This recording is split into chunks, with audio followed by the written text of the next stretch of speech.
Namni sanyii ol kaa'ee yoo rakkate malee fudhatee nyaatu. Harki harka akka isaarratti dabaa hin hojjetu.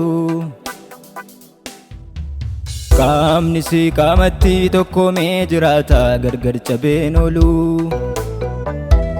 Tokko yoo miidhame tokkoon kulkulfata mijatetti hin tolu. Haa ijaaruu si darara. Haa ijaaruu si darara. Nu tokko waliifi haa qabaannu garaa jaalala. Haa ijaaruu si darara. Haa ijaaruu si darara. Nu tokko waliifi haa qabaannu garaa jaalala.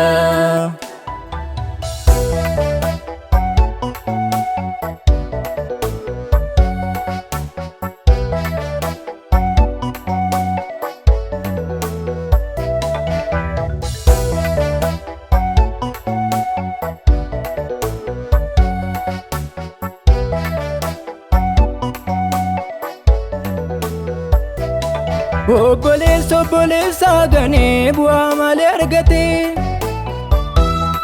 Jibbis jibba dhalee hidda gayyaafate. Qaawwaa ormi ilaaluu jaalalaan duuchina.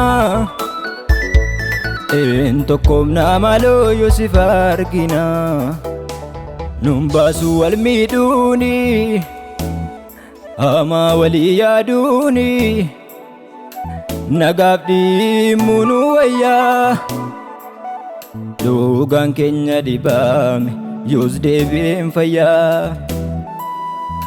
Nun baasuu wal miidhuuni. Hamaa walii yaaduuni. Nagaaf dhimmuun wayyaa. Dhugaan keenya dhibame yoos deebi'een fayyaa. Kottaa dhugaatti walii gallaa. Kottaa dhugaatti walii gallaa. Of gidduutti hidhamnaa utubaa jaalalaa. Kottaa dhugaatti walii gallaa. Kottaa dhugaatti walii gallaa. Of gidduutti hidhamnaa utubaa jaalalaa.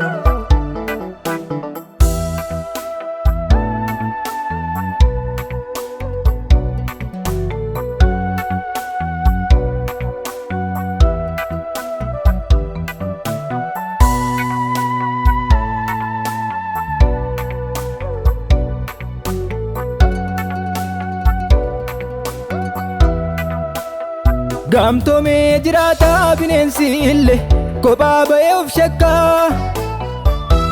Saamni tokko gaafa wal qoodu fuula uumaa isaatti hin qabu bakka.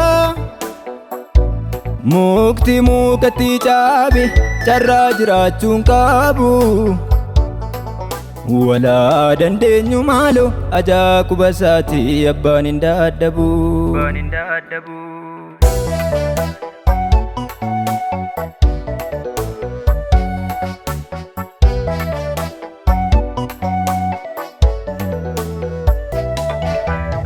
Dhaloota gidduudhaa dhibee walii galteeni.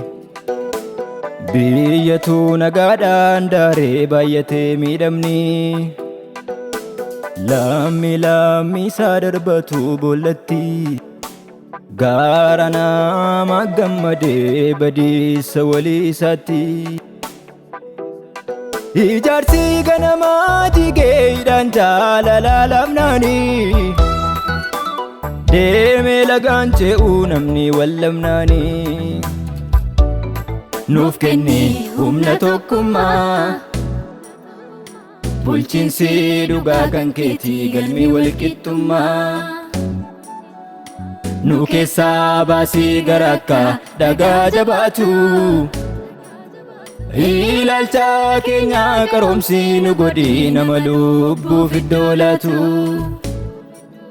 Nuuf kenni humna tokkummaa. bulchiinsi dhugaa kan keetii galmi wal qixxummaa nu keessaa baasii gara akka dhagaa jabaatu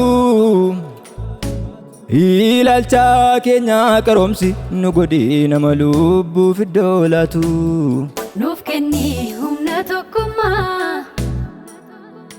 bulchiinsi dhugaa kan keetii galmi wal qixxummaa nu keessaa baasii gara akka dhagaa jabaatu ilaalcha keenya qaroomsi nu godhi nama lubbuuf iddoo laatu.